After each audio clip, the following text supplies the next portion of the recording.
Hey guys, I'm here at Prestonwood Baptist Church. Going to give you a tech tour behind the scenes of the gift of Christmas.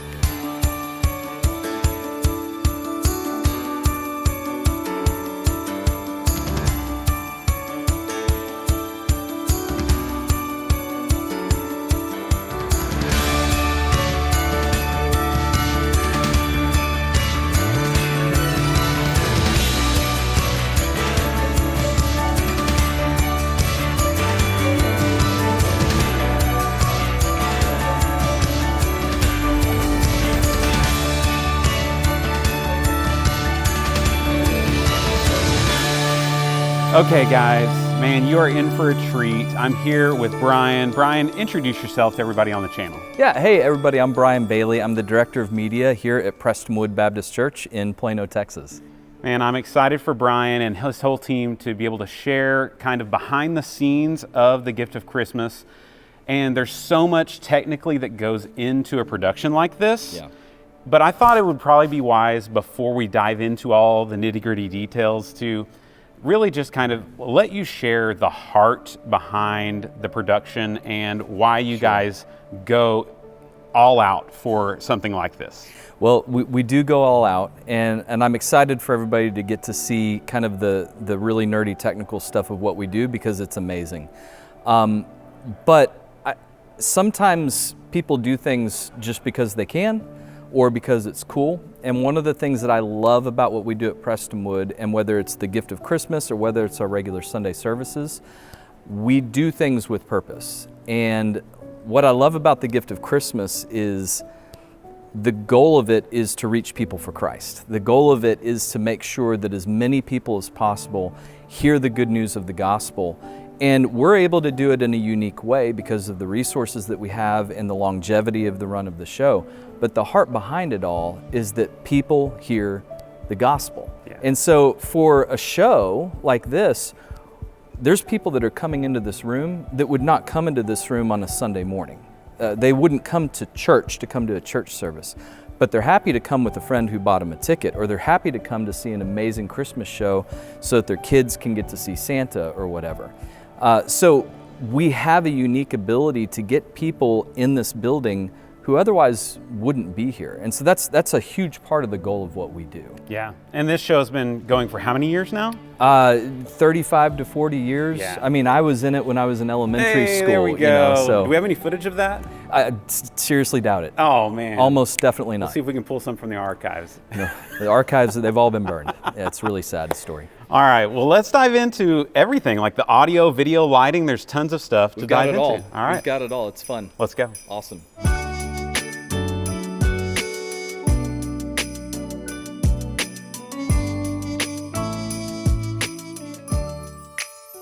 My name is William Corson. I work for a company called ZFX. We're based out of Louisville, Kentucky, and we specialize in automation and flying performers. Here at the church, we're flying quite a few performers for the production, and all of it is automated. What you see behind me is one workstation. There are three to control all of the computers, all of the hoists that are throughout the building. This is programming. We use a program called Raynoc. It's quite involved. There's a lot to learn behind the scenes that you don't see here on this screen. And then we have a visualizer off in the corner so that it will show me what each system is doing, where the performer is, and which direction they're facing. It's pretty basic, but it's a good reference for when I can't see where the performers are. If you notice, we're on the balcony, and from my perspective, there are moments where the performers will go beneath my view into the audience. So that's a good way to see that they're still moving and everything is good. I've also got cameras here. This system here is above the stage. And so over comms we're communicating, but I can also see what's happening in real time to make sure everything is safe. And if there's an issue, I can know without having to delay in communicating what's going on. So each station up here is installed to fly all of the performers. There's a separate station downstairs that, if you see those panels on stage, you have these white and black checkers on them. They're enormous. We control those as well. They'll move back and forth across the stage, giving us something to project onto. But that is controlled downstairs with another station. So for someone who hasn't seen the show, there are 5 runs of truss that can fly people. Is that what it looks like in the room? In the sanctuary, you can physically see 5 tracks. The track, what we mean by that is a performer can not only go up and down or in and out in rigger speak, but they can travel back and forth across the house. What you don't see in the house is 8 other what we call single axis hoists. They're up in the catwalk, and those are just up and down, in and out. On stage, we have another track system. It's a little different than what you see in the house. And then we also have another single axis all the way up stage. And then on stage with the panels, we have hoists that are on, the panels are on tracks, but it's just left and right. It's no in and out, just to move those panels back and forth. And track system has 2 hoists each, so there's 10 in the house that you can see. And then you've got 8 single axis hoists upstairs, just to fly angels and drummers and lots of other fun people.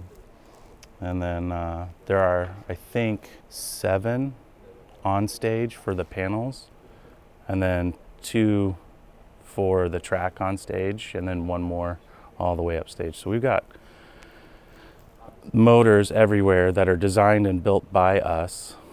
We ship it here, install all of that. The equipment is all designed and built by us as well. And then we have all of this that talks to what we call drive boxes. In the drive boxes, they do quite a few different things.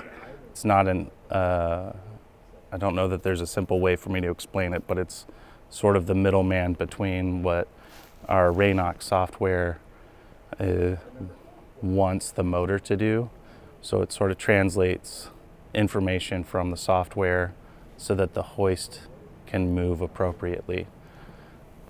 And those are all over the building as well.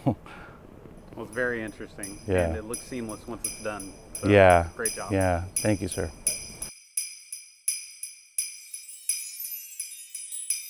I'm Matt Webb. I'm the production designer for the show. I work for a company called UVLD Unlimited Visibility Lighting Design. Our primary background and what we typically do on most projects is lighting design, but on The Gift of Christmas, I've worked on this project for almost my entire life. My first role in this was Baby Jesus, so I've been around for a minute, but started with lighting design and grew into like an overall production design role for the project. My main role in the project is I work with Andy, our creative director, Kristen, the writer, Jonathan, who creates the music, Jordan with the content, the whole creative team for the project.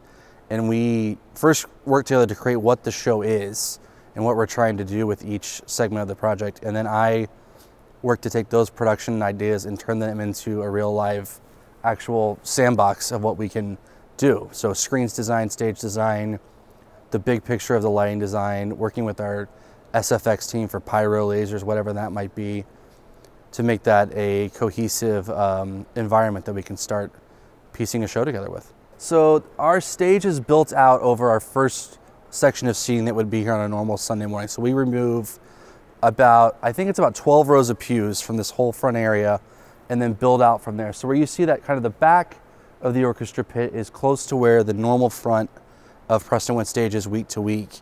And then we build out an orchestra pit with 2 runways and this oval pod area, which is our kind of primary sort of hero platform for the show to feature soloists or sort of our main moments, or just to pull away to a smaller space for a smaller scene or an intimate moment. Everything on the stage is lined with a pixel controlled LED tape, so we get all this motion and color and texture. It also is a fantastic safety element for us because it gives our performers a very clear outline of where these edges are, which is not easy to tell when you're running around in pitch black or a costume with a giant cookie on your head. There are also 2 very oversized ramps, far stage right and stage left, that are used for all sorts of props and people and things, but they also are primarily so that we can get 3 camels onto the stage and across the stage during the show. So obviously a show like this, we move through, I don't even know what it would be. I'm just gonna guess 50 almost different environments or scenes throughout the course of the show. Everything from North Pole to video graphical representations of the life of Christ through visual storytelling to Bethlehem at the end. So you can't do that with hard scenery in any sort of effective or fast or dynamic way. So we use LED walls and video to do that. So we have a giant upstage screen. Bottom we have a left and right ground supported LED walls, and then we have a far left right outside screen as well. In addition to all of that, we have a screen that you can see just the tip top of up there. That's a flying LED wall that can fly in and out and land behind our singers. It's, I believe, 8 to 9 feet tall. And then in addition to all of that video, we have our tracking panels, which are front projected, that act as our grand show curtain, if you will, so it can fully close down the stage. So we can do reveals behind that, we can change scenery around, and it's how we mask the show down at the end for the pastor to come out and do the invitation. So all of our LED panels are row CB5 LED tiles, 5 mil pitch, and it's all fed with Brompton LED processing. The projectors are Barco 4K 30 units, and there's 3 of them blended to make that the full width of the canvas. We don't double stack on this because of the complexities with the tracking and keeping hard focus in I believe it's a 4-foot depth between where our downstage to upstage panel is. So trying to do that convergence would be almost impossible. So our stage splits into 3 distinct orchestra pits, unlike your kind of your traditional Broadway show, which would be just one giant pit, either buried under the stage or possibly in a separate room, etc. Our far stage right one is our whole string section. Our center is our drums, rhythm, guitars, and then on stage left, it's brass. One of the nice things about this is it creates some amount of sound isolation for the audio team, where they can have a chance of keeping drums isolated from delicate strings or trumpets that are blaring off of a cello player or something like that. But it does keep them in the room, and they are still present and felt in the show, which I think is a really interesting thing. The show is, while there's no lack of time code and Pro Tools and all of that, there is a very real live element to this. It is a live musical orchestra playing the show. It is a live singers and performers, dancers, all of those things. So it's really nice to keep, as much as we have a desire to automate anything we can, to keep it with that live feel and that organic nature is really a priority for all of us. One thing I'd say too about our stage design is this room is enormous. Creating big moments isn't in a way that hard. What is a huge challenge for us is how do we take a moment where there's 3 people on stage and make that compelling and engaging and not just lost. That's why we have this oval that comes out, platforms up top where we can isolate people up above near our choir. There's also scenic props and cubes and things that interact during the show as well. And also that's one of the reasons we have such a massive amount of flying in the show, is it gives us the ability to put a soloist right above your head, even if you're in the balcony. So that's a very unique moment. Same with the panels, closing that down. We joke that our intimate moment is 160 feet wide of front projection, but it truly does somehow correctly frame in the scale of this space a singer right here. What we do at the very end of Act 2, a moment where it's a full palette of just visually storytelling the birth and life of Christ with Mary Did You Know, and trying within 3 minutes of that song to use images to tell that full story that you're about to see happen in front of you in the third act with the Nativity. So one of my main roles on the process is to work with the rest of our creative team and to take ideas and bring them to life in here. in terms of production. Obviously, a huge component of that is budget and space. We are constantly fighting with where can we physically fit something in here. This room was not designed, it's not a Broadway theater. We don't have a fly space, we don't have giant wings. So every element that we create for this show, we have to figure out how does it fit, how does it get in. We have an amazing technical director, Greg Norgio, who leads a huge team of spearheading that and working through those problems, but it is something from the design that we're constantly having to be conscious of. Also with that comes budget. If we're working on an idea and we have 3 great ideas, we're often going to prioritize what gives us the most impact throughout the entire show. While it might be amazing to have one thing that does an amazing moment for one song, if the bang for the buck isn't there that spreads across most of the show or several strategic moments, it often isn't the best use of finances or stewardship. Obviously, this show is supported by ticket sales. It's an outreach of the church and a huge mission opportunity for the church to spread out into the community and invite people here that wouldn't necessarily come for Sunday morning, but they will come to engage in a Christmas event like this. So for the production team, it is a huge sort of opportunity and challenge to make sure that we're providing an experience that is on par with what they could get or experience if they went to another Christmas event that's in town touring or even Broadway or something along those lines. So we take the finances of the product and making sure that we're delivering the highest quality we can very seriously on this. And it's a fun opportunity to be as creative as we can within the space and the realities of all of this. And it's something the team takes very seriously on this for sure.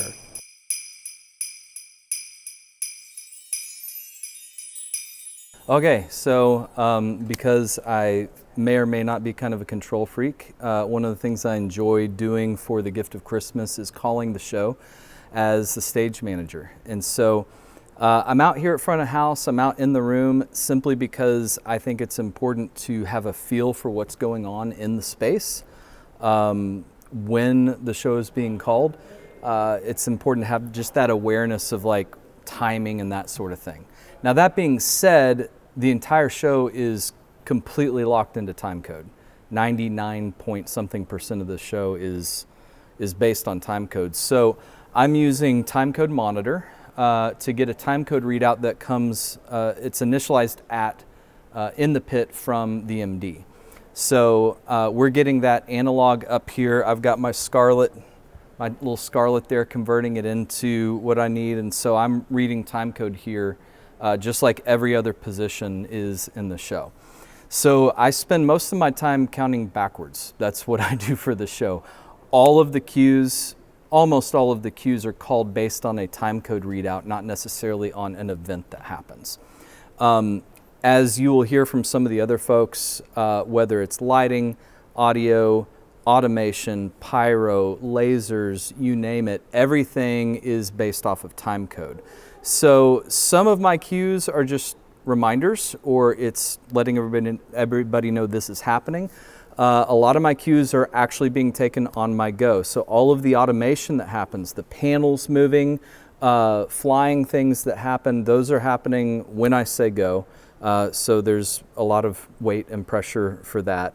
I'm also calling a lot of backstage cues or scenic change cues. So everybody who's backstage has ears in and they're able to hear what I'm saying. My voice is also going, for better or worse, to all of the backstage TVs that show a wide shot of the stage, and it's got a time code readout and a Planning Center online readout. So we're running Planning Center live as the show goes on so that people backstage can see where we are and what's coming up next. So one of the most important things about this show, and also something that we do on a regular basis every Sunday or for any event that we do, is we have a flow sheet. Planning Center's great, it gets us most of the way there, but at the end of the day, I need to know line by line what's happening, whether it's the words that are being sung or said, or whether it's what cues are attached to a very specific moment in a song or in a dialogue. So we're using Google Sheets for that. Nothing super fancy. We use Google Sheets because it needs to be in a spreadsheet form and it needs to be a live shareable document. So during the show, there might be 15 people logged into the same sheet, monitoring and going and seeing what's happening.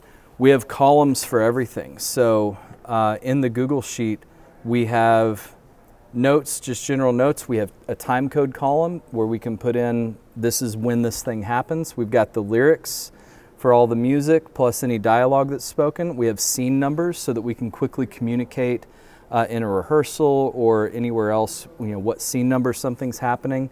We have information about the content. We have stage notes, we have automation, we have props, we have effects, we have a couple of audio columns, and we have several columns for the follow spots, which y'all get into when you talk about Follow Me, with all of those cues. So this one sheet, it's one sheet to rule them all. So everybody can be in the same place experiencing the same thing at the same time, and it eliminates a lot of confusion, especially when you have this many trades looking at the same show at once. One of the important things if you're stage managing a show is there's a certain safety factor that's involved in this. We have a lot of moving parts and pieces. We have live animals. We have all sorts of things that can go horribly wrong. Unfortunately, almost never do. But we have to keep an eye on that. So we have a spy cam up in above the stage that I'm able to have a display of over here. Technically, it's running NDI, and this is just an iPad running Sidecar. And so it's just an extension of my desktop. But it's a Panasonic PTZ camera, and didn't love the web interface for that so much for various reasons. But fortunately, Stream Deck, as they always do, came to the rescue, and they've got some pre-made stuff that works great. So this Stream Deck page right here is just for controlling the spy camera, which actually comes in surprisingly handy when you're trying to make sure that the large LED wall does not crush somebody on the stage. So Stream Deck, man, we have Stream Decks everywhere. Every station has a Stream Deck doing something, and they are beginning to rule the production world. It's pretty amazing. Another important part of what I do is comms. I live on a wireless Bolero, and I'm using a Shox Bluetooth headset to go attached to the Bolero. So I'm totally wireless on the Bolero. It's shocking, even when we're running, no pun intended, it really wasn't. Even when we're running, upper 90 dB out here, everybody can still hear me on this. This little $135 headset, phenomenal. But that's partly because the Bolero is absolutely amazing. This is not $135, but you can connect any Bluetooth device to it. Our comms guy, Ryan Sartell, did a pretty ingenious thing.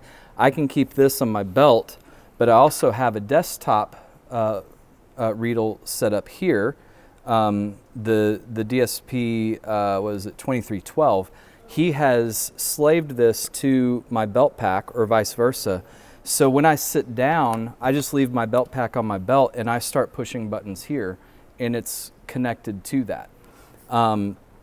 Which doesn't seem like a big deal until, especially you're in rehearsals and you need to jump up, go handle something, and you're not having to take wires off and do all of that sort of thing.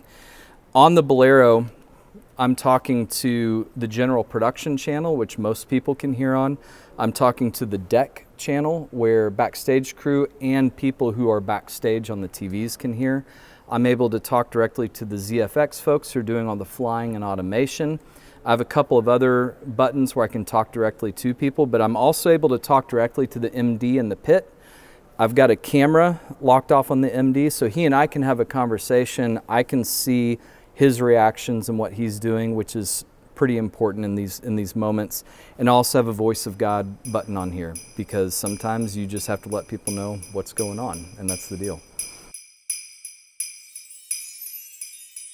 Hey, I'm Peter Shea. I work with the Thressos Media Group, and I get the fun job of coming and partnering with Prestonwood Media to do the media server portion of Gift of Christmas. One of the fun opportunities we have here is the 14 panels that move back and forth all over the stage is our big challenge. So that's fun. How we approach that is we take a tracking and 3D projection approach, and we go in and we do 3D disto to figure out where all the elements on the stage are, and then we bring that into our media server system called Pixera, and that allows us to do a 3D projection calibration so we can fairly precisely figure out where our 4K laser projectors are that are hitting the panels.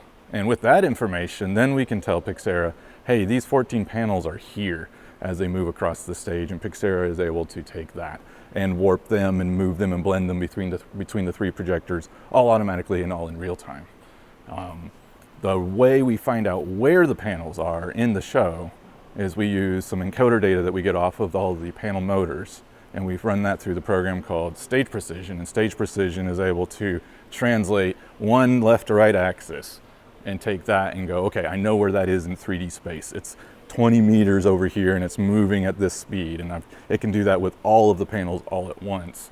And then that feeds into Pixera, and Pixera says, okay, thank you for letting me know where the screens are. Now I can match their movement, I can mask them off, I can warp appropriately as they move in and out of the field of view of all the 3 different projectors. So that's a Cliff Notes version of what we get to do for the Gift of Christmas process. So this is Stage Precision. It gets the information off of the motors. And so, for example, we can get them watch as they close, or as they open, or as they're doing any of the other scenes throughout the show.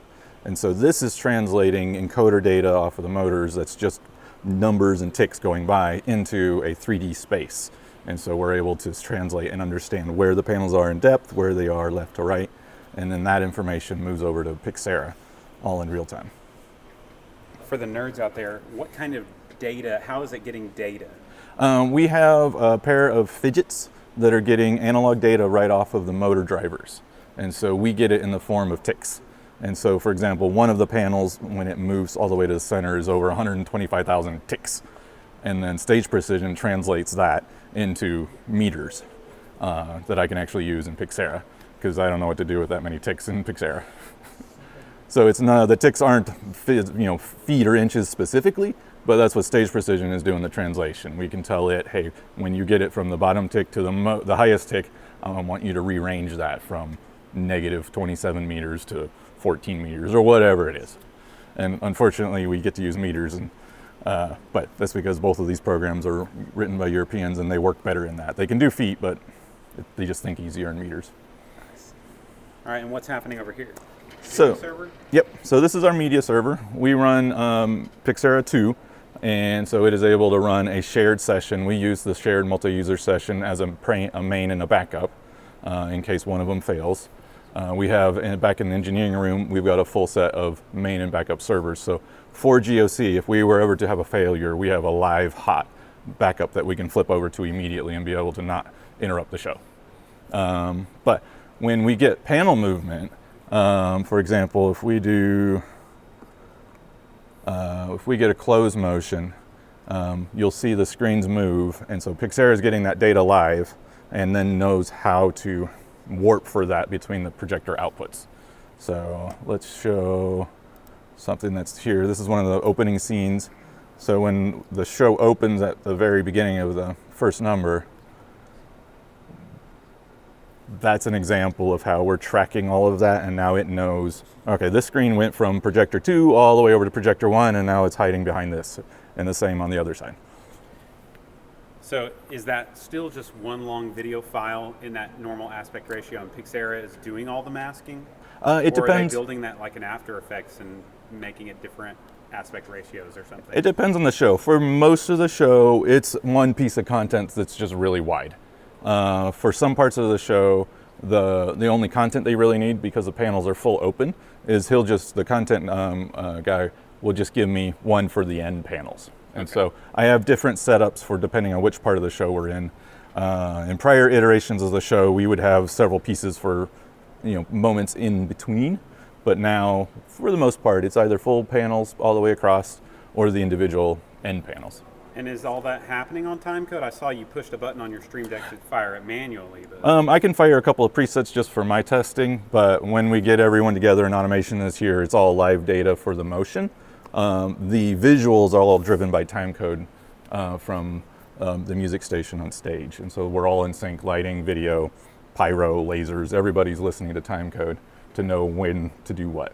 So I've not used media servers. Is Pixera like back in the rack somewhere, like in a giant server? So Pixera is, a media server is basically a expanded playout system. When you get to, if you use ProPresenter or Pro Video Player, you can use one computer. And so you can, if you get 4 outputs of it, then if that works, that's great. But when you get to a point where you need more than one computer can output, you need to pick a media server. And Pixera is one of the big players in that market. And what the media server does is you can use as many output systems as you need and keep them all in sync. And with the added benefit of this, if we have a big show and we have multiple programmers, we can all program on the same project file and the same timelines all together at the same time. Very Which interesting. on some of our bigger shows, that's very needed because they give us no time to get it all done. So that's what Pixera brings to the table. That's a little bit bigger than a single box solution, is the ability to scale up to my next show. I think we're looking at 10 or 12 outputs of 4K for just the mains, then ×2 for backups. So when you get into high resolution screens, a media server is really the only way to do it because you can't output it out of one computer. My name is Mike Smith. I'm head audio here at Prestonwood Baptist Church, and we're here in the middle of shows actually for the Gift of Christmas. And this is our front of house setup.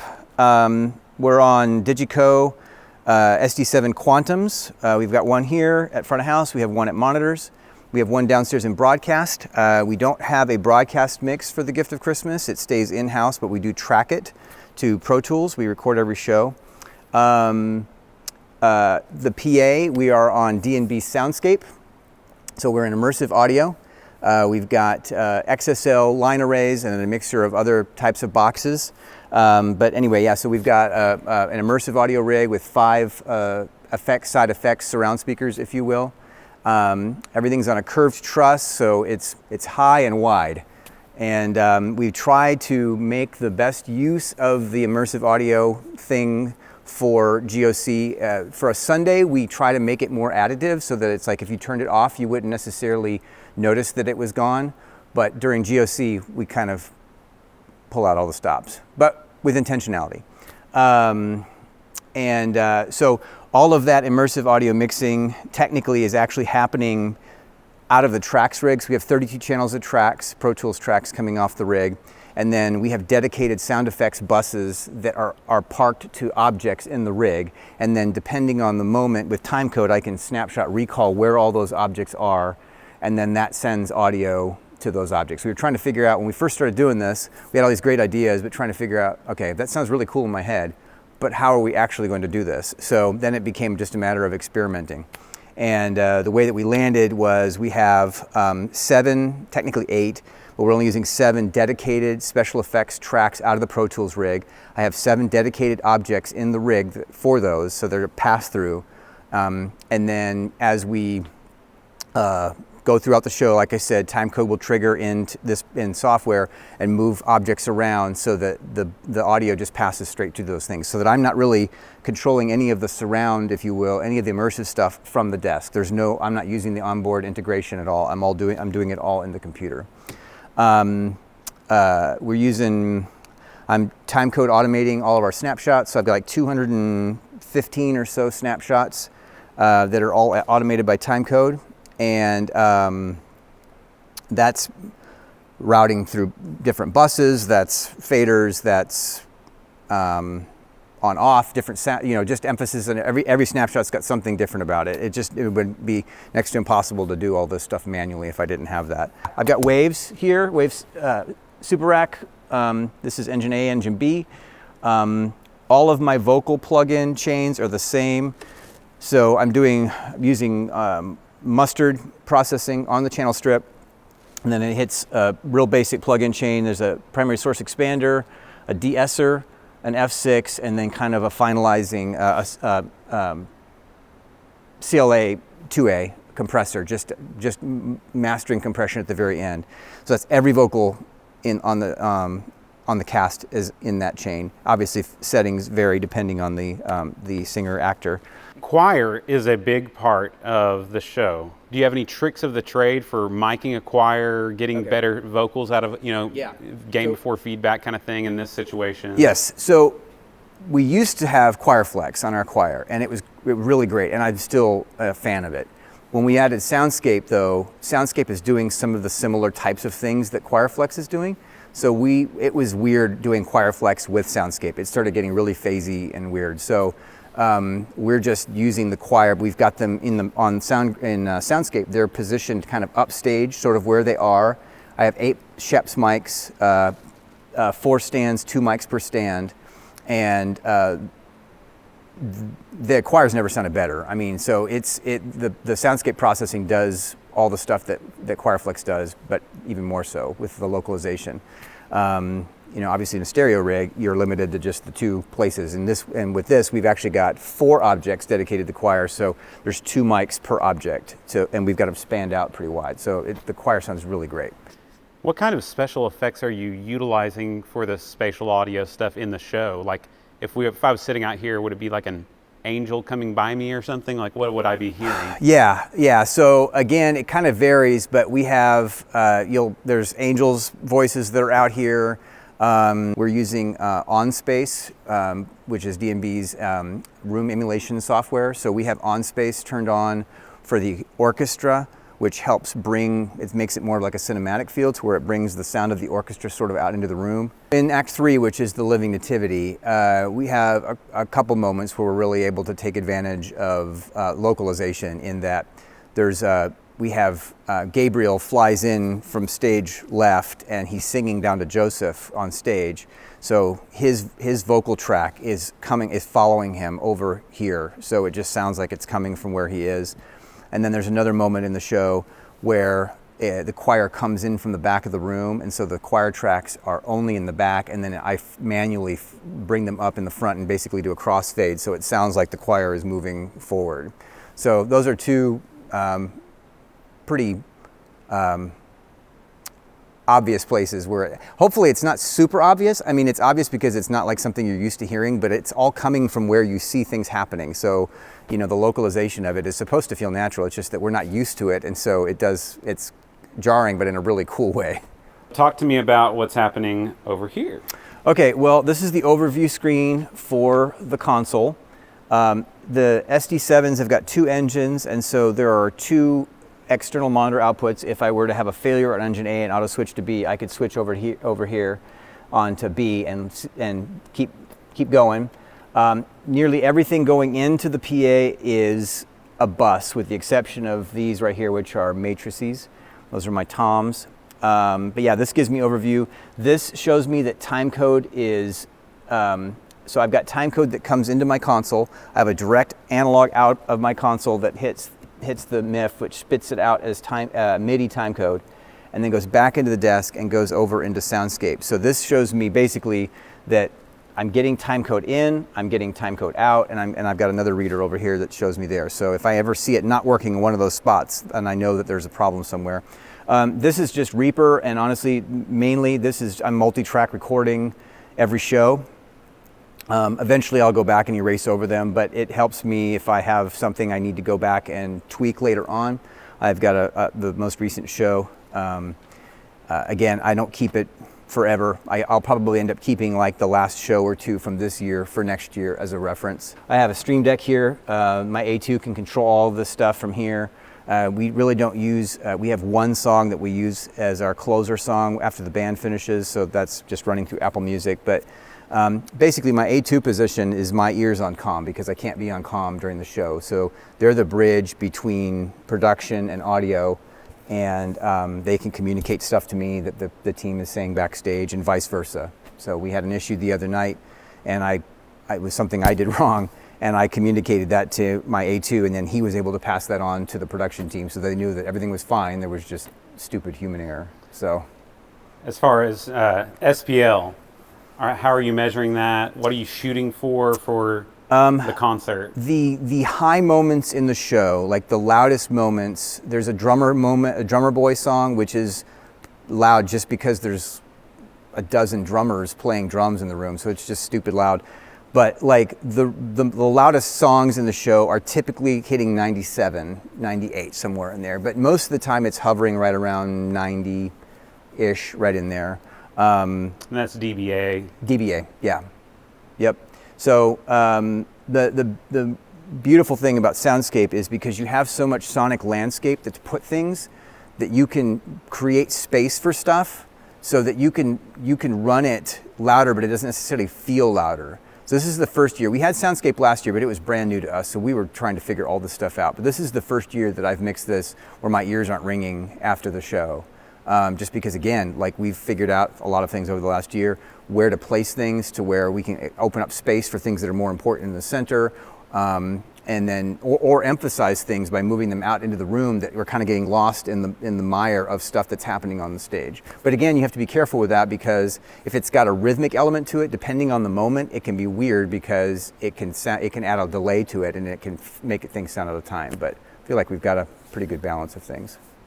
Binoculars. What are you using those binoculars well, for? because we don't have IMAG, we're using DPA directional headsets for the actors, which sound amazing. But if they move at all, it can be bad. And so the binoculars are really helpful, because if I notice that an actor I'm having a hard time hearing something from them, we don't have screens with IMAG, so I use the binoculars to see if the microphone has moved at all. And we had an instance where it was like up here instead of down here. So it's just, again, just trying to see detail on the stage that I can't see otherwise. Just use the tool that works, right? Right, exactly. That's fun. Yeah. Cool.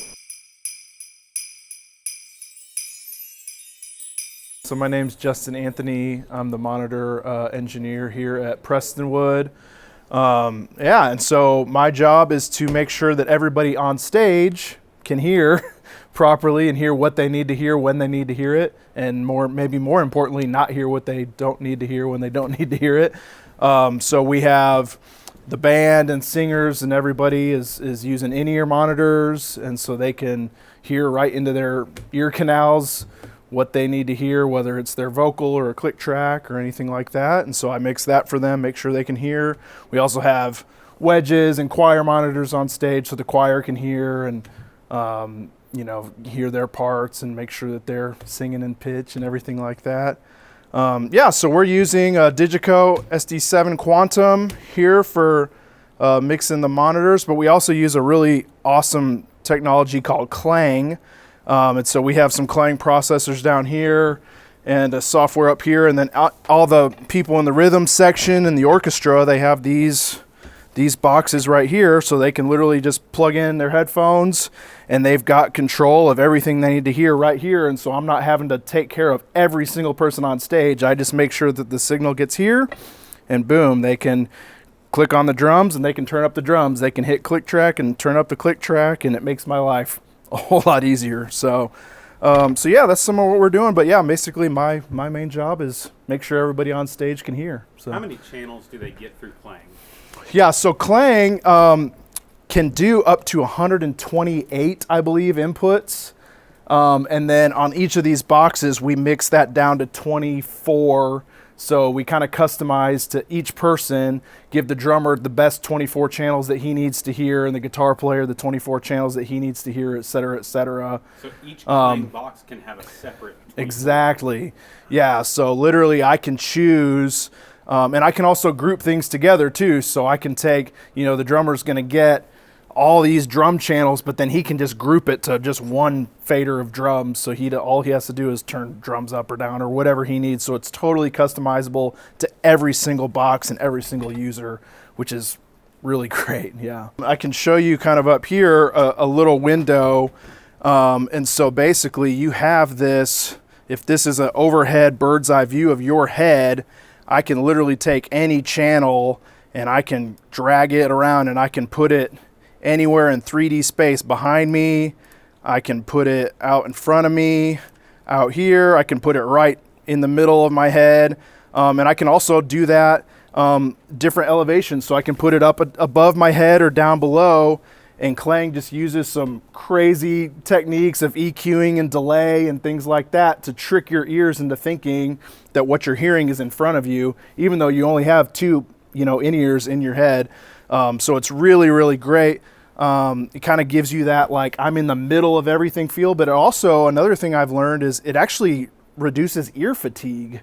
And so if I'm on stage for 2 hours playing music, listening to a click track blaring and vocals and guitars and everything, I can take my ears out at the end of the day and I don't feel tired. My ears aren't like, oh my gosh, it's like you still feel comfortable and you can carry on a conversation, after the show's over. So that's really helpful too. So one thing that's great about both Digico and digital audio platforms, and Clang includes this as well, is you can use snapshots, which I would use on any Sunday service. So for example, if I have one worship leader that's leading one song, and then the next song is a different worship leader, and the next song is a different worship leader, I can store a snapshot where everybody's ears gets whoever's leading turned up a little bit and everybody else turned down a little bit.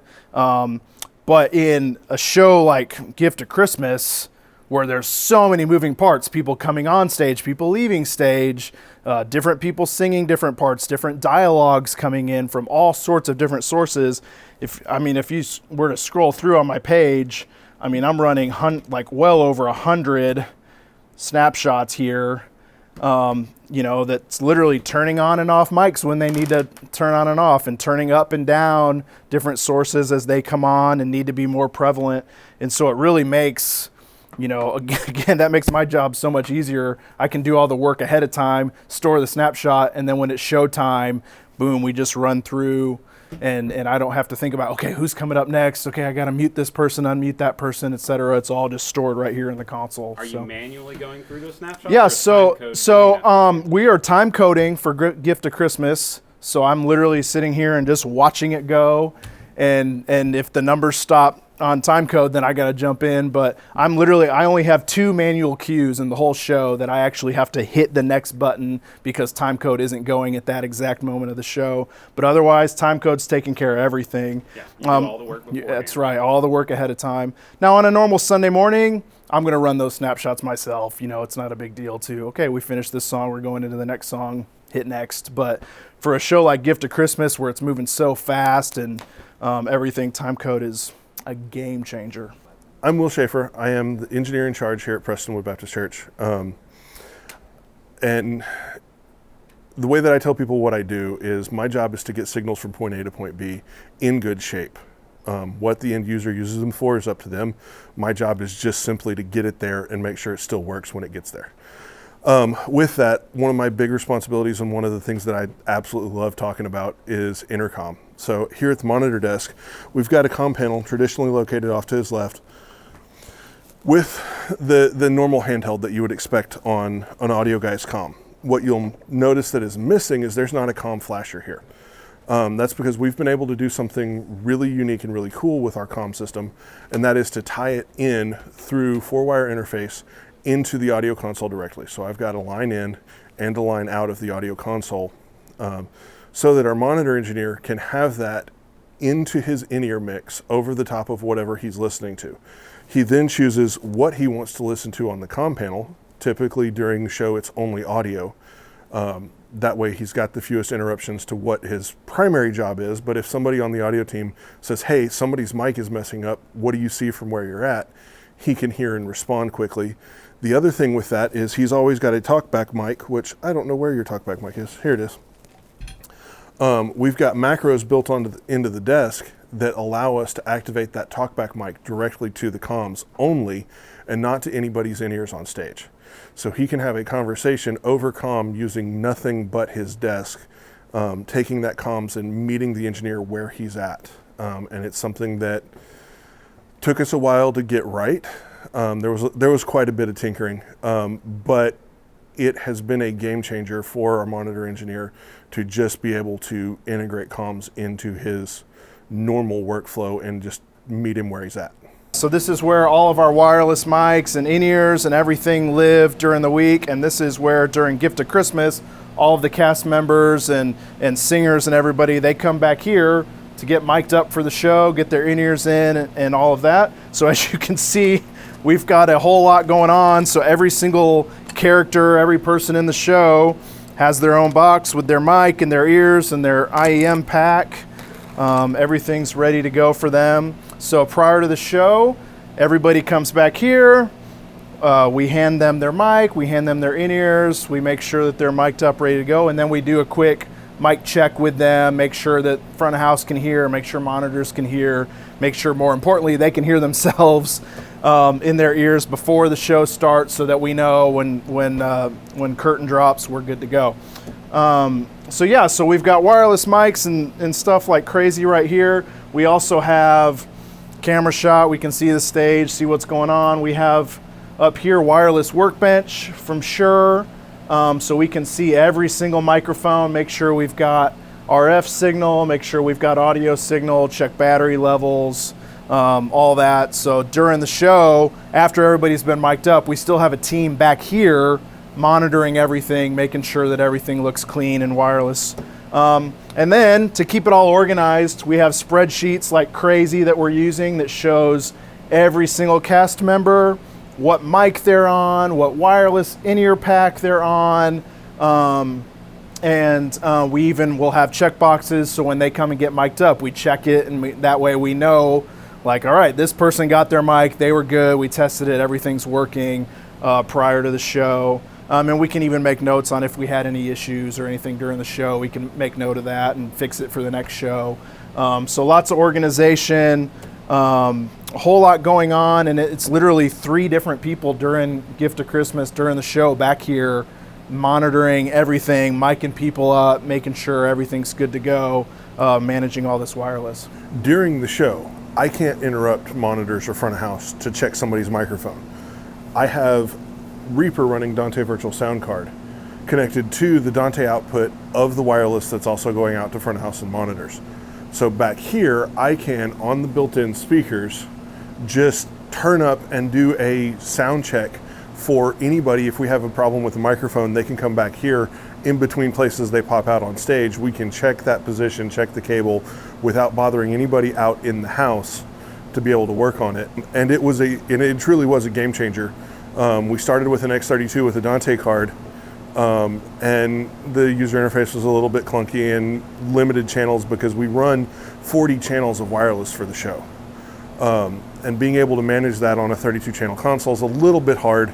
So rather than repatching everything, we decided to run Reaper on the Mac that we already had, running all the screens back here, giving us all the information. Just one more point of QC that gives us that ability to provide comfort level to Brian, who's producing the show out front, but also to our talent going out on stage, that they know they can come in here at any point and check that microphone one last time before they walk out on stage, and we can listen to it, not just verify signal on a meter.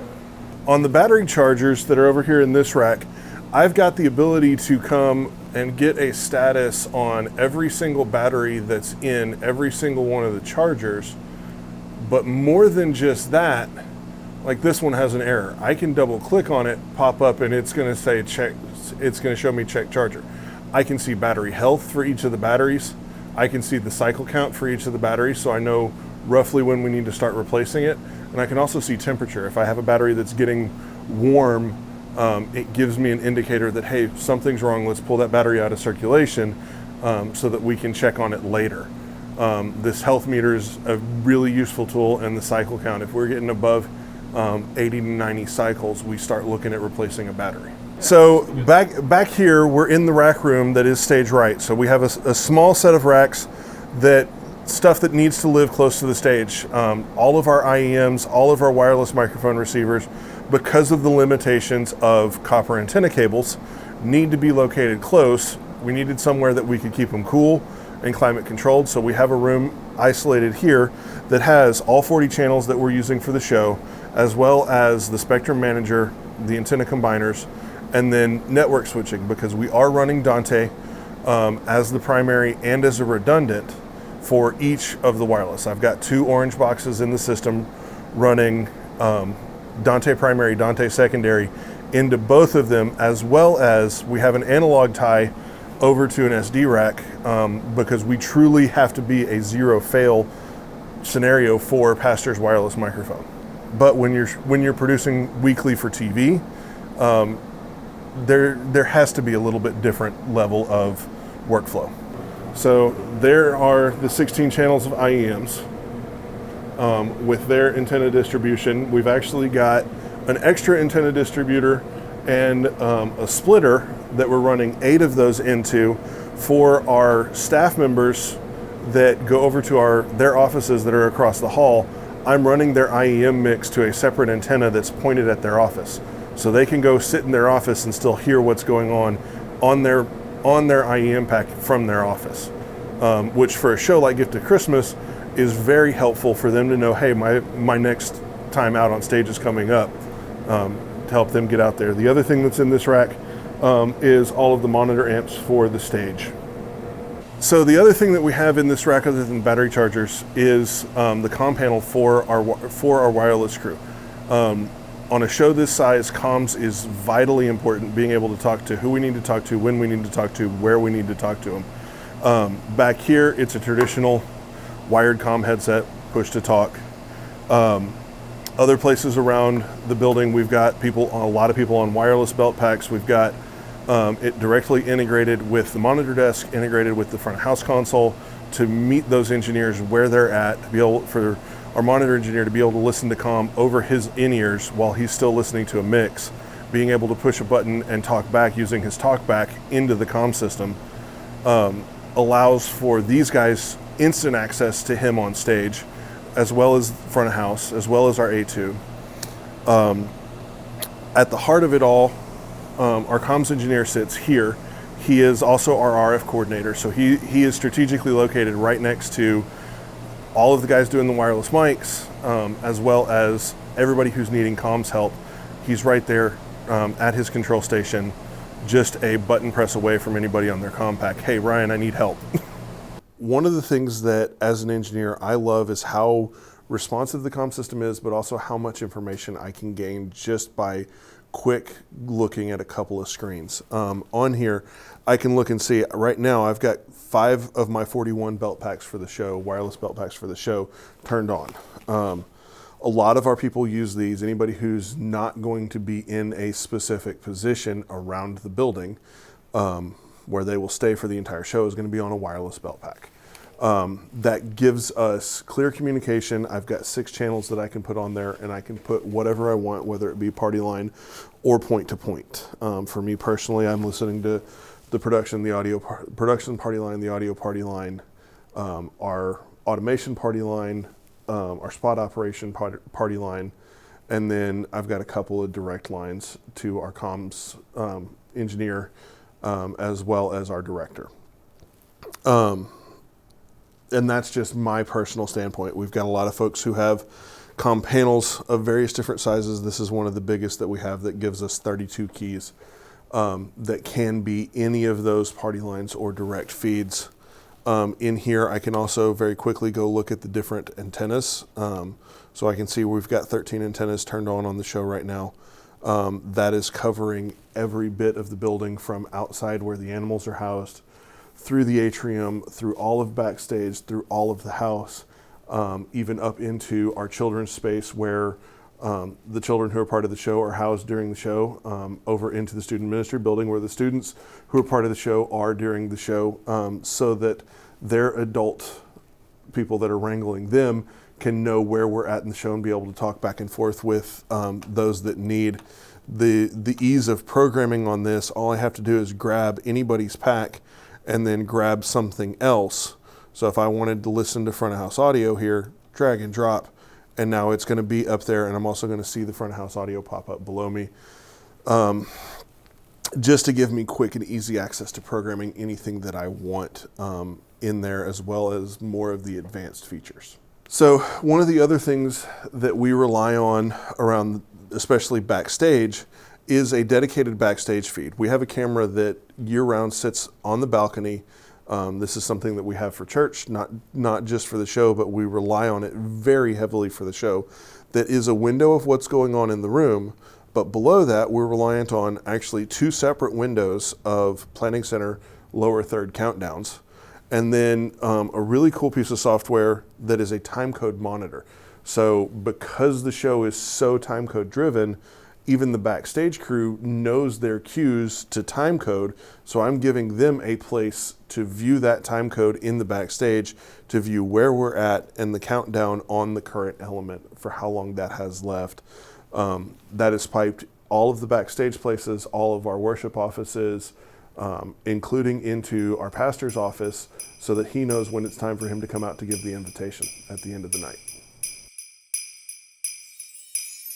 My name is Jonathan Walker. I'm the musical director here at Prestonwood for weekend services and also for the Gift of Christmas. So GOC is really unique. When I talk to people about what it's like to make the show, there's not really a good comparison to other things.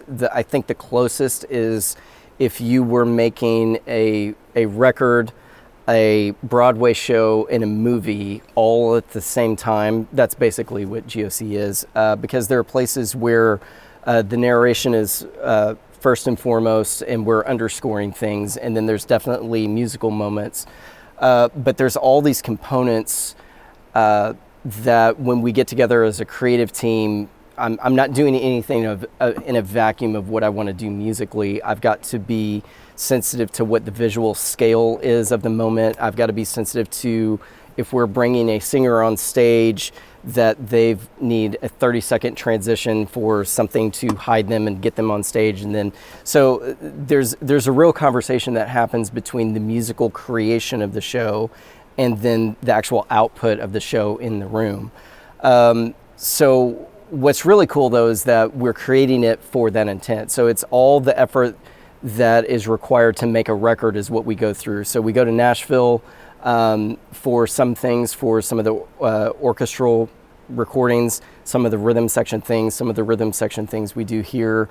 All the vocal recordings are here, but we mix and produce the whole thing so that the stems can be what they need to be. But we're also, when we're conceiving of new components of the show, we're thinking about what the sound system can do, where things need to move, where we need to distract people at times in a good way to draw their attention back so that we can get a stage change in the front. We're designing the show that way in the sonics. And so when we're in the mix process, we're able to stem things out specifically to move around the room. And then I'm able to, in Pro Tools, figure out the right balances and levels of everything. So there's definitely a creation phase and a production phase to create it like you would a record. And then there's a whole putting it in the room phase where everything becomes reality. Thankfully, we've been doing it for a long time. Our mix engineer that we use in Nashville is Rob Burrell. He's a genius. He knows our room. He knows how things translate. So really, when we get stuff into this space, it's just making little tweaks to make it sit just right in the mix of a massive soundscape that we've created. There's a lot of sound that is happening. So this is my world during the show. Using the Nord Stage 4, we're running everything in Trackland off of Pro Tools, which is a little bit unusual. But the reason that we do that instead of like Ableton or Digital Performer or Logic or anything like that is because there's so much of the show that is getting built out when we're in the room. So in real time, we're having to change like transition times. We're editing some of the vocal tracks. We're editing gain levels throughout the show, and it's almost 2 hours of production, so that's a lot of stuff to manage. Everything that we're creating in the show is happening from studio sessions. It's in Pro Tools already, so that allows us to bring in tempo mapping, markers, cues that are already timed out for everything, and it's all staying in the same language for us. So we're running Pro Tools. I've got 2 rigs. This is the primary rig. This is the backup rig. And then everything is going through Apollo X16s. So we're running 32 channels of outputs for the show. 16 of those is timecode, click, main backing track, stuff like that. The other 16 are dedicated outputs that go to the immersive sound system. So things to where we have objects that are locked off as dedicated surround effects that we're able to route things to. And then we actually have objects set up that's kind of like a 5.0 surround setup. So I'm able to, in real time, pick a sound, place it into those 5 outputs, and then pan it around the room in real time. So there's parts of the show when we're doing something new that I'll sit out in the worship center with a laptop and I'll just make stuff move around everybody's head, and that's super fun. Yeah, tons of MIDI involvement. This iPad here is running Touch OSC, and the biggest thing that this does is just it's a unified play button, so that when I push play here, it is sending a play simultaneously to both rigs. So that is what is keeping them in sync with each other, is a unified play. So using this as kind of a controller, I can hop around to different points in the show if needed. But this is controlling so much MIDI that is going to other places, it has to be backed up. If the A rig were to die, we would lose all MIDI output, we would lose SMPTE output. I mean, the show would literally come to a stop. So these Apollos are feeding to the radial SW8s, so it's analog into them. And then if this machine stops, it immediately flips to the B machine. And everything is redundant, all the way down to the MIDI programming for the Nord, for my pedals, for the guitar players, Kemper and Helix rigs. Yeah, so it's a pretty complicated thing. On the MIDI side of stuff, which is really fun, there are things where it's doing patch changes for me, it's doing pedal changes over here, but it is also driving all of the music for the rhythm section. So this is kind of a unique thing. What we're doing here is this is actually ProPresenter that is getting MIDI controlled information, and we're actually running 3 ProPresenter machines. One of them is for the rhythm section music, so everybody in the rhythm section gets a full 2-page view. That's really helpful when you're playing at, quarter note equals 230. Being able to see more at a time is really helpful. It's actually giving a full conductor's score for the director. And it's also giving him a full vocal score so that when he's directing the choir, he can just look at the choir chart. Are you just exporting those as images, or can you import PDFs into ProPresenter? So you can't import PDFs into ProPresenter, so you actually have to take screenshots of it and then put them in as images. So we've got a whole process of how to do that, and it's not too bad. So there's 3 ProPresenter machines to drive all of what we're doing music-wise.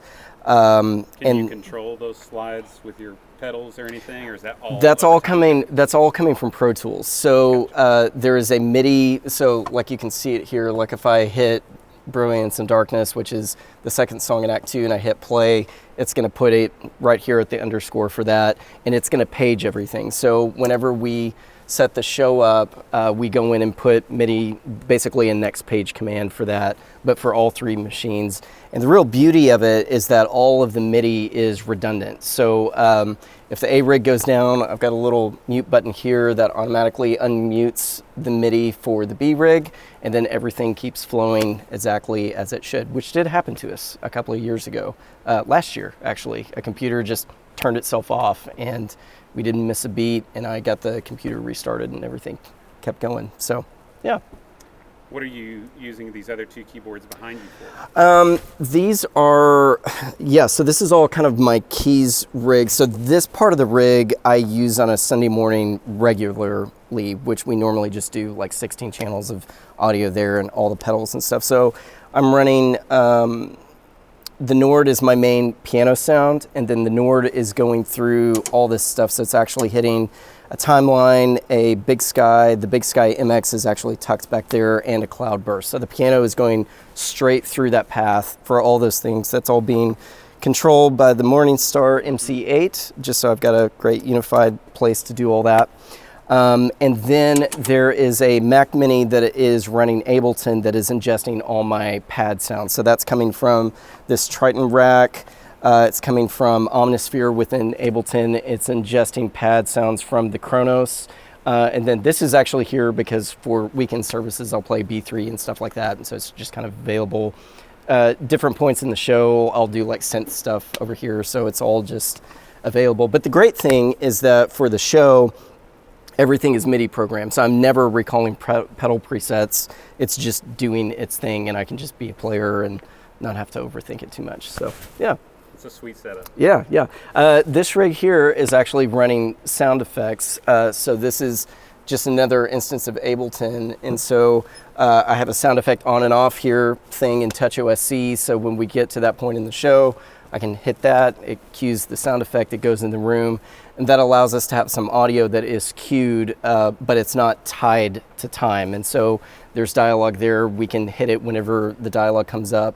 And then when that scene kind of ends, I can still start the track here and then make that go away, and they kind of overlap each other without having to have that run from Videoland or something else. So, yeah. Hey there, my name is David Seitz. I'm a partner at UVLD and the lighting designer here at the Prestonwood's Gift of Christmas. We're going to talk a little bit today through just some of the general lighting and all of that that surely many of you guys here at home are wondering. As you can see here, we are running the platform on the Grand MA3 platform. Current software, we're on 2.115. We have in the rig about 400 moving lights and then another 500 or so between all of our practicals, our conventionals, LEDs, all that kind of stuff. On top of that, we have about 8 universes of wireless props, so different pixels things, Titan tubes, Astera pucks, various other LEDs and stuff that are just built into trees and all of that. We are the big other thing that we have in the show is we have about 8,000 pixels of LED tape that you can kind of see that are built into all the set and everything. We do have individual control of it, and everything is programmed directly from the console. We don't use a media server for any of that. We're using just the phasers in the Grand MA3 to produce all of the effects that you can see. In our 400 fixtures or so, that lands us between all the pixels, the LED props, everything there. We're just under 60,000 parameters here in the show. So if we were to compress everything, that'd be about 120 universes, but we really expand just because of some of the configuration and all the pixel stuff to about 240 universes here across everything. We do rely on the in-house church network for everything, fiber backbone, 10 gig, that we split all of our MANet, our SACN, and then we use OSC, PSN for the automation, and then some ArtNet that we do for talking back and forth to the media server for some control. I am given a lot of control of everything in the show. We have a bunch of special effects. We have scent machines. We've got fog jets, fog machines, haze machines. Not this year. Previously, we've had low fog machines, and they give me control of all of that because most of those effects, minus the pyro, are just all DMX controlled, and it's a little easier to have just one source to control all of that. And I've been given that responsibility in the show. On top of that, we do have leveling control of the LED walls and the media server. So scene to scene, we go through and we make sure that all the lighting and the media, everything is kind of leveled to match. You know, because we'll have scenes that are very dark and intimate, and then we go to stuff that is really bright and in your face, and with all that kind of variable levels, you know, we want to make sure that it kind of matches. On top of this, we have no real follow spots in the show. We're using a system called Follow Me, which is manned by Matthew over here. And this is a remote follow spot system that we have volunteers that will operate joysticks to move positioning stuff throughout all the show here. Matthew, if you want to talk through a little bit of what we can do with the Follow Me, what the operators are seeing, you know, kind of that, some of those stuff, and we'll kind of get back into how everything kind of merges back together. Absolutely. So we have the capability, because of the way that we've calibrated the lights, to take most of the Urus fixtures that we have in the rig and attach them to targets here on Follow Me. I'll show you what our targets look like here.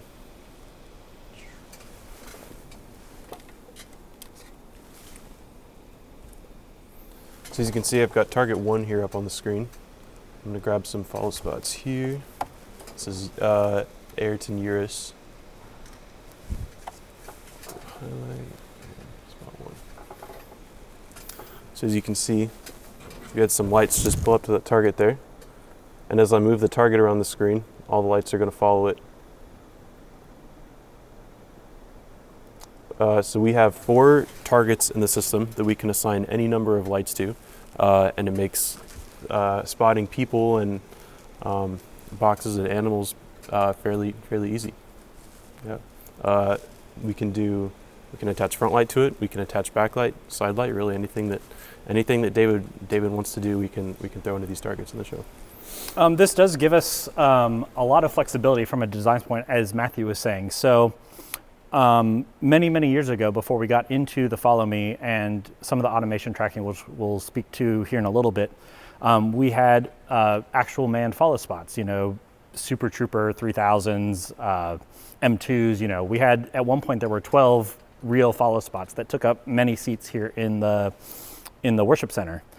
And I believe it was either 2016 or 2017 when we transitioned over to Follow Me and then using PSN for tracking all the automation. We were able to open up those seats for additional people to be able to come and attend the show. So across the 14 performances that we do, that was thousands of seats that it opened up, more opportunities for people to come here and see the show and hear everything that's talked about, see the story of the Nativity and all of that. So that was a big deal back then. If you look in the auditorium, you'll see that some of the spots that we used to have these lights were not in optimal positions. So by going to the Follow Me system, we're able to have the lights in places that we want to. So, if we want a side light, if we want a backlight, like these are all the spots that we want to from a design standpoint. So big plus side for us, and it's a huge resource that we're using here in the show. And Matthew wrangles that team of follow spot operators in incredible ways that is so hard to do. I have mad respect for that because I don't know how everyone here does it. The volunteers are a big part of the show, and I'm glad that he's here to make sure that they're right on top of it for every single one of them. As Matthew kind of mentioned, fixtures in the show, since I didn't really talk about that earlier on, we have a wide variety of both LED and non-LED type moving lights, conventionals and all of that. So as he mentioned, from Ayrton, we have the Iris and the Hurricane LTs. Those are church-owned fixtures that we use in the show, and then we supplement with additional rental fixtures. We have a whole bunch of Aura XBs that are owned by the church. And then from a rental standpoint, we're running in Viper profiles, Viper DX washes, some Mega Points, and Chorus Line 8s, which are the bar strip that you see in various spots around the set. I'm trying to think if I'm forgetting any other fixtures. Oh, JDCs. Everyone loves a good strobe because strobes are exciting. So as I mentioned, we are on the Grand MA3 platform. In total, for the control side of everything, we have one Grand MA3 full that sits here at front of house for the main lighting control of everything. We have a Grand MA3 that Matthew operates that we use for all of the follow spot programming and operation. We have a Compact XT that we use as a backup for the whole system, and we use for some auxiliary programming and calibration. And then we have one more Grand MA3 full that lives in here that we use for both pre-visualization early on in the load-in, and then we also use it for having located it in the actual center of the house for our actual programming so that we can get all the presets, all of the different beamage looks, everything looking very symmetrical in a room that is this large. As you can see, we're just a little bit off center and we're pretty close to the room, so it kind of makes it challenging to get those really symmetrical looks from this spot. So by having an alternate position, it gives us the ability to make sure that looks really good from dead on center, and then obviously that translates to the rest of the room. As part of all that control side of things, we have the ability to talk to the media server, as I mentioned previously, so we can fade all of the dimmers of all of the LED walls up and down so we can level that out. We have the ability to trigger presets in our Follow Me system. What this allows us to do is, since we have the volunteers that will change day to day, what this will do is preset some of these locations for where the targets need to be so the operators don't have to necessarily go flying across the screen to get to their next preset. It gives them some information about the name of their target to help them remember where we're at in the show. And then we'll also change the height of that target. As different people are different heights, we'll need to adjust that. If someone's on top of a tall box, we'll need to raise it up so the lights can point in the proper position. One other cool thing that I have here at the show is I have these MIDI-Craft MIDI faders that exist here. This is kind of a tool that gives me a lot of flexibility to have some things right at my fingertips whenever I need it. Because the show has so much going on in it, there's a lot of page changes, there's a lot of different scenes and stuff that all exist here in the desk. The consoles here give me the ability to have house lights, work lights, atmospherics overrides, additional atmospheric control if I need it, some recording into my archival footage, just right there at my fingertips, so whenever I need it. They're really cool boxes. They come from over in Europe, handmade. They're super great. I highly recommend the MIDI Craft guys. Super great support, all of that, if you are looking for a small either MIDI box, or what we do here on the show is we're actually going through a piece of software called Show Cockpit, which runs over on this other computer in the background, that allows us to do all of the relationships between our different OSC talks, between the MA protocol, in OBS, which is what I'm using to do my archival records and all of that. So a little bit different than going direct into MIDI in the console, which we certainly could, but the Show Cockpit gives me a lot of flexibility to talk to many different softwares from these boxes all simultaneously, and allowing relationships between things that normally don't have relationships.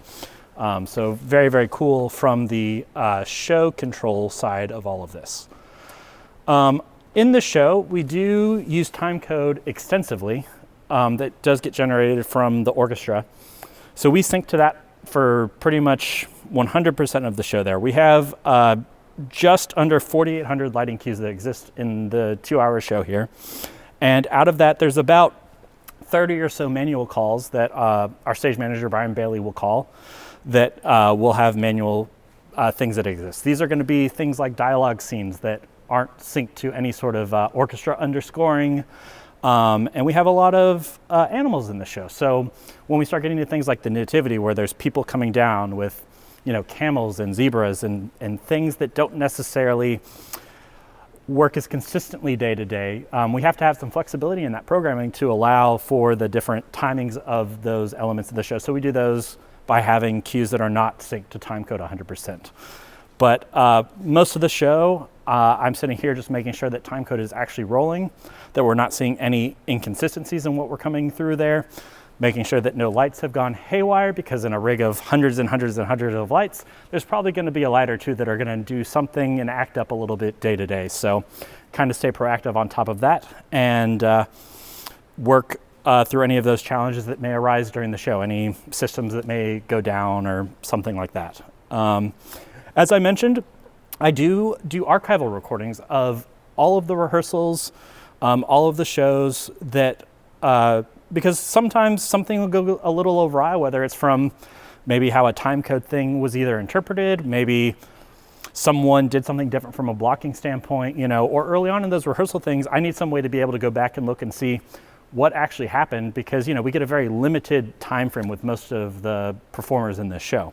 So over here on this computer, I run OBS, which I've found is the easiest way for me to capture all of this. I have a NDI, just a little POV cam that I sit up on the balcony, that I take in this main picture in NDI, and then I have a Focusrite that I receive a show program from the audio team, and then a split up of the time code that I receive into here is a left and a right. So what this allows me to do is, once I have this recording with the program audio and the time code in there, I can, instead of listening to the orchestra for time code, I can flip over using, you can't really see it here, but I have a TMB front of house friend, which is just a AB switch for time code and audio that allows me to flip over, and I listen to my recording.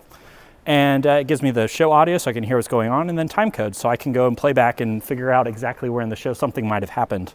One other thing that you can see in the screen here is I do a capture of an MA on PC, and this gives me a time code roll, and then also lets me see what cue we're actually sitting in. So as I'm kind of scrubbing through everything, I have various ways of referencing where we're at in the show, maybe what cue was causing something to go awry, or a time code, and I can kind of use that to manipulate the information that I need to figure out why something might have acted up or did something that we weren't expecting.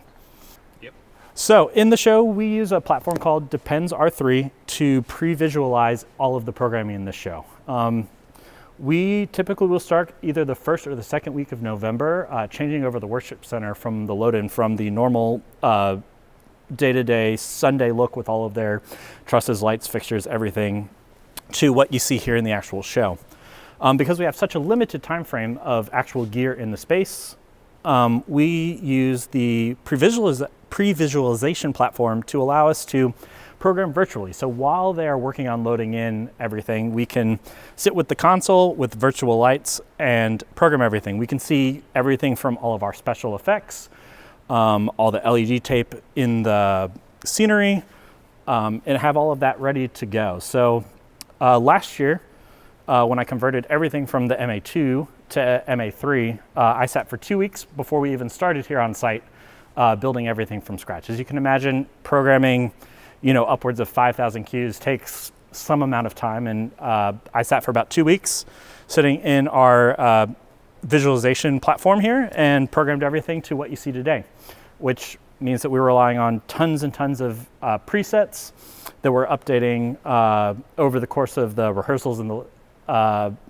other times that we have for programming to make sure that the show looks just as good as it did on day one. One of the big things that the show is known for is all the flying elements of the show. We have flying drummers, which I'm sure many of you guys have seen from the viral times that has gone on, TikTok and Instagram and YouTube and all of that over the years. We also have flying angels that exist here in the stage, over the stage, and then also in the house. We receive all of that automation positioning for any of the flying performers in real time. This is using a protocol called PSN, PosiShowNet, and that means we have a connection directly to the Raynox servers upstairs and also over the stage that shows us those flight paths in real time. In the MA, we can take in that PSN data in real time to manipulate those as positions that we can track. So what ends up happening, so in our 3D layout of the whole space, we have little trackers, which are very hard to see in here. But these represent all of the different automation tracks that you see here in the room. And then we also have all of the automation points that are just up and downs, and then also left and rights over the actual stage. We manipulate those so that we take the relative positioning data from there. So our starting at 0, 0s, working on an x-axis and a z. We rotate those and locate those in the real space using some 3D measurement techniques so that the MA can know, hey, these are where these positions are. The MA also allows us to take the lights and we can point them at some points on the stage to calibrate them. It's triangulating the position of those lights so that when we say, hey, this light, can you point at this tracking element? They know both exactly where those two pieces are going to be. This all ties into the Follow Me system that we're using because we're also receiving PSN data from them so that as we're tracking elements from, say, Santa Claus flying in or out on the sleigh, we can take a follow spot that is tracking them on the stage, crossfade now over to the positioning track that we have, and use the same lights to go all the way out. Previously, we've used actual manned follow spots for this, but as you can imagine from just finding spots that we could put those lights, people will get very blinded by where these are at. And because they're all volunteers, they're not necessarily the most pro operators, as many of you guys I'm sure can relate to. So by kind of taking out some of that operator, uncertainties, we started getting elements that we can now put things that are, we can track people now with gobos. So when you have your angels coming in, you have Gabriel that comes in and he's got an ethereal, really cool spinning gobo cloud that kind of follows with him. These are things that used to be, that we couldn't do before we started using PSN. Now, when you start doing some of these tracking elements, some of these automation tracks are, upwards of almost 200 feet long. Our main center track here, I think, is like 170 feet from the point that we start to at the point of getting all the way to the stage back there. So as you can imagine, lights, when they would start from one position to there, are going to be vastly different sizes. You might say, oh, well, from down there, the zoom needs to be really small and tight because it's a really long shot. But what happens now when Santa now is 120 feet closer to that light? What we've had to start doing is I wrote a custom piece of software in Touch Designer that takes the PSN positioning data and it's doing some math to determine along that flight path of, hey, when the light is now closer to this object, it's taking the beam and making it larger. And when it goes further out, it takes and gets smaller. So this computer here runs that touch designer config, and you can see in here right now, it's showing us the different track positions that we could be tracking, and it's showing us some information. It's showing us some trail information. So as the flight paths are occurring, I can see, are these objects trending forwards, backwards, upwards, downwards, all of that sort of information. And then it's kind of giving me here at the bottom some readouts based off of where the track elements currently are and what we're expecting to see. This really is just a troubleshooting tool for me, as especially early on when we're dealing with getting just configured in there. I need to make sure that we're seeing the proper values that we're expecting so that everything can kind of work through there. And then during the show, making sure that we're seeing the values that we would expect so that when the lights turn on, they look kind of how we actually want them to versus in some random position in a random size or too big or too small. This was a big upgrade for us. Last year was the first year that I really pushed into using Touch Designer for this because there's not really a whole lot of software that exists out there to do exactly this. And what I found after many years of trying to figure this out was that there was nothing out there and I just had to go and write it myself. So I leveraged the Touch Designer platform just because it had the data input output that I needed. And then I could also write all of the custom math through all of the different chops and sops and everything to do all of this. Intercom is always a huge part of any show. And on this show, I have a whole panel that gives me point-to-points on so many different people along with all the party lines in the show. So at any point during the show, I can talk to a spotlight party line. There's a regular lighting channel party line. There's various automation party lines that I'll be tuned into. And then ultimately our production party line. One of the cool things that our comm guy has given me is the ability to have these foot pedals that are down here. Most people will look at these as musician foot pedals and wonder, well, why the heck would any sort of lighting guy have these? What this allows me to do is while I'm programming or madly updating something, if I get a call in on a particular party line, I can just pop down there, punch in onto the actual foot pedal, and be able to talk back without having to take my hands off of whatever I'm doing to hit one of the keys. So one of the fun things that we've done in this show this year is with all of our various pixel props and everything, we decided to, the lighting department brought our own little Charlie Brown Christmas tree.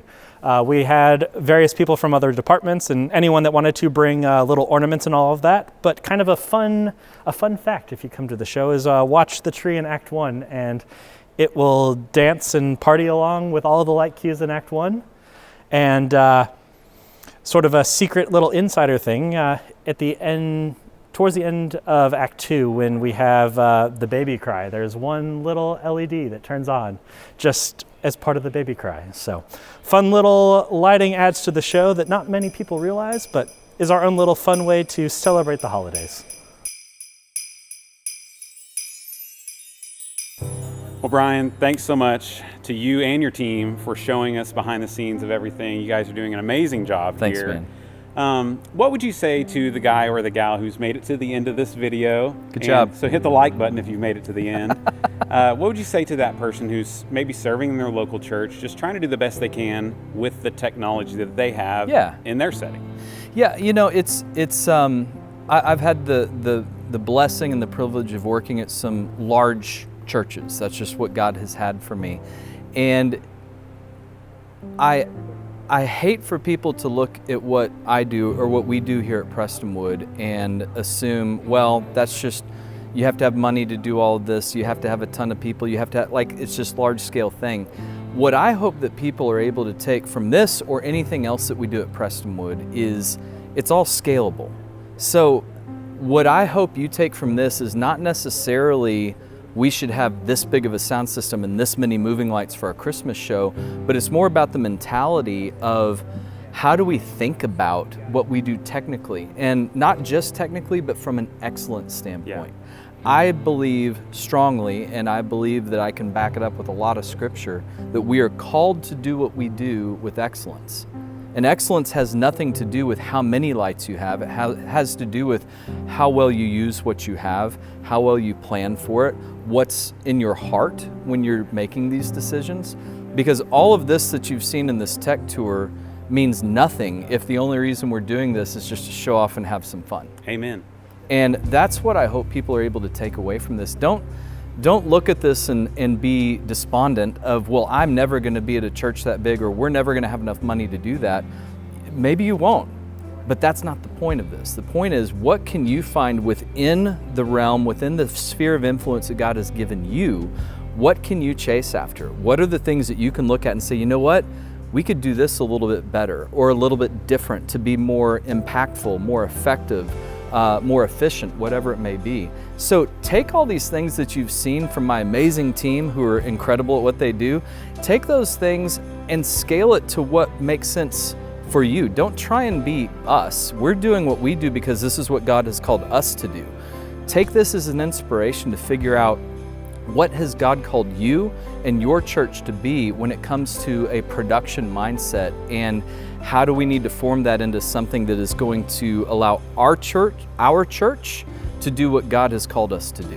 Yeah, when you talk about forming our churches, something you talked to me about one time that stuck with me was cultivating our worship experiences, and that word. And I see how y'all have done that at Prestonwood. Yeah. And I think that's a word that translates across any church culture. Yeah. Like, can you talk to us just for a brief moment about how we can cultivate our worship experiences with our technology, no matter what church we're in?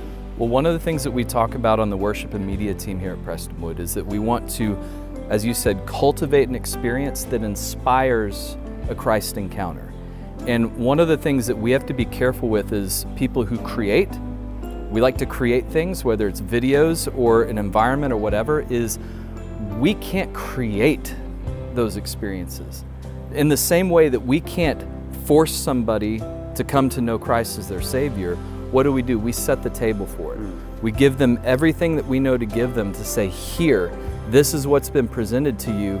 Now you have to take it and do something with it. So we approach that in that manner of, all right, we're going to make sure that this has been planned with excellence. We're going to make sure it's executed with excellence so that it's not distracting, so that it allows a place for the Holy Spirit to work as freely as possible, but we can't control it. Yeah. So we're cultivating, we're setting the table, we're preparing that soil for God to take that seed that's been cast down and do whatever God is going to do with it. Yeah. I think the gift of Christmas is a great example of that. Like, the first act really does begin to soften the soil of the heart, and then the truth is made known and the gospel is presented so clearly. And like, over the 30 plus years that it's been presented, like, countless numbers of people probably have given their lives to Jesus, and that's what it's all about. It's a beautiful thing, and that's why we do it every single year. Yeah. Well, guys, if you've enjoyed and gotten some, value out of this video, say thank you to the team here at Prestonwood in the comments. And remember, at the end of the day, we can do a lot of great things. Let's do it all for God's glory. Amen.